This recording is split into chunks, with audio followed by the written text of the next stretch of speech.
Selamat pagi teman-teman, salam sejahtera untuk kita. Kembali lagi bersama saya Marta Adriana Kamlasi, NPM 12200039. Pada kesempatan kali ini saya akan membagikan materi tentang populasi dan sampel.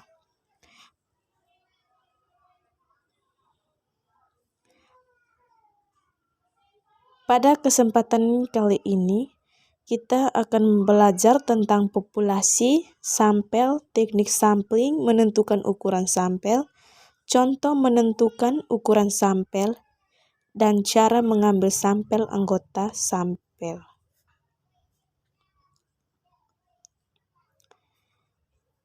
Kita masuk ke bagian A, yaitu populasi. Pengertian dari populasi adalah wilayah generalisasi yang terdiri atas objek atau subjek yang mempunyai kualitas dan karakteristik tertentu yang diterapkan oleh peneliti untuk dipelajari dan kemudian ditarik kesimpulannya.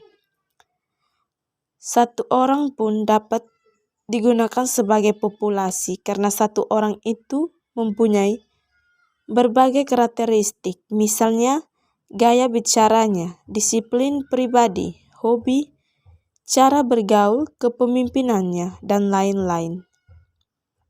Misalnya, akan melakukan penelitian tentang kepemimpinan Presiden Y, maka kepemimpinan itu merupakan sampel dari semua karakteristik yang dimiliki Presiden Y.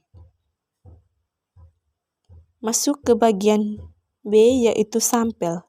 Sampel adalah bagian dari jumlah dan karakteristik yang dimiliki oleh populasi tersebut. Bila populasi besar dan peneliti tidak mungkin mempelajari semua yang ada pada populasi, misalnya karena keterbatasan dana dan tenaga dan waktu, maka peneliti dapat menggunakan sampel yang diambil dari populasi itu. Sampel yang diambil dari populasi harus betul-betul representatif atau mewakili. Masuk ke bagian yang ketiga, yaitu teknik sampling. Teknik sampling merupakan teknik pengambilan sampel.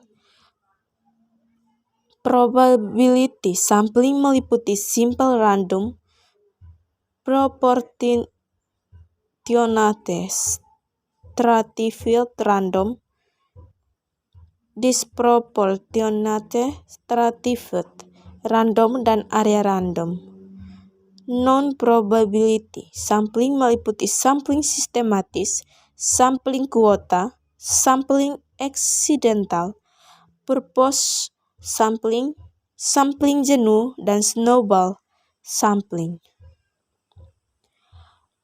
Probability sampling adalah teknik pengambilan sampel yang menggunakan teori probabilitas dalam pengambilan sampel.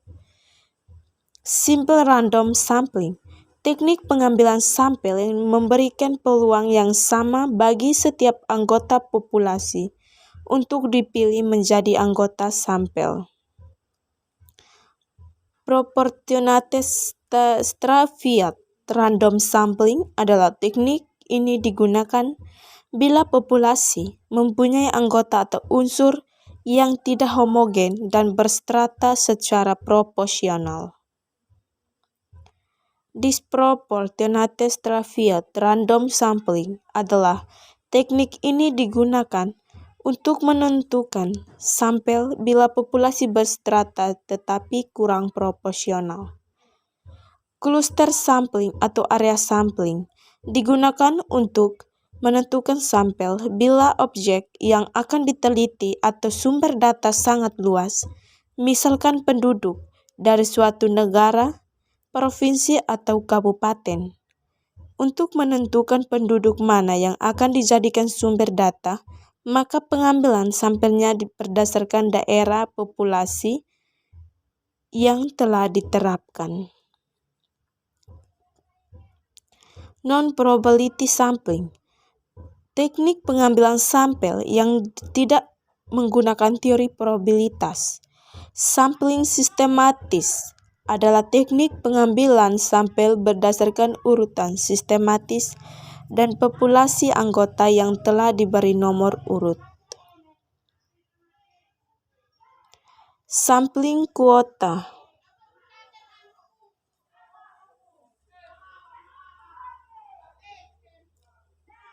Sampling kuota, teknik untuk menentukan sampel dari populasi yang mempunyai ciri-ciri tertentu sampai jumlah kuota yang diinginkan. Sampling insidental. Teknik pengambilan sampel berdasarkan kebetulan, yaitu siapa yang secara kebetulan bertemu dengan peneliti yang digunakan sebagai sampel. Sampling purposive adalah teknik pengambilan sampel dengan pertimbangan tertentu seperti keahliannya. Sampling jenuh adalah teknik pengambilan sampel bila semua anggota populasi digunakan sebagai sampel. Snowball sampling adalah teknik penentuan sampel yang mula-mula jumlahnya kecil, kemudian membesar seperti bola salju yang menggelinding yang lama-lama menjadi besar. Masuk ke bagian yang keempat. Menentukan ukuran sampel. Ukuran sampel yang tepat digunakan tergantung pada tingkat ketelitian atau kesalahan yang dikehendaki. Lihat tabel di bawah ini. Penelitian jumlah sampel dari populasi tertentu dengan taraf kesalahan 15%, 5% dan 10%.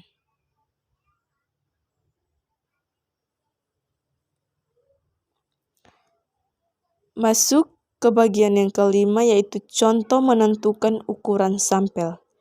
Bila dimiliki siswa kelas 3 sebanyak 300 siswa populasi, maka dengan menggunakan taraf kesalahan 10% dapat digunakan sampel dengan ukuran N sama dengan 207. Masuk ke bagian yang keenam.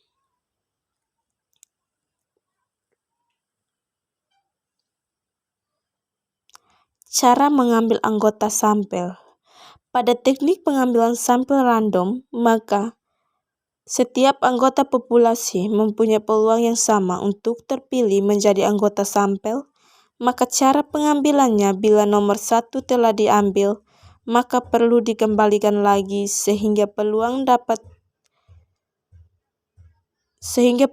untuk setiap nomor untuk terambil akan tetap sama.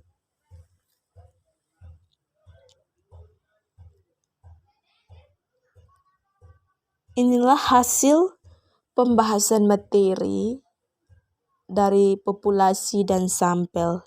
Sekian dan terima kasih.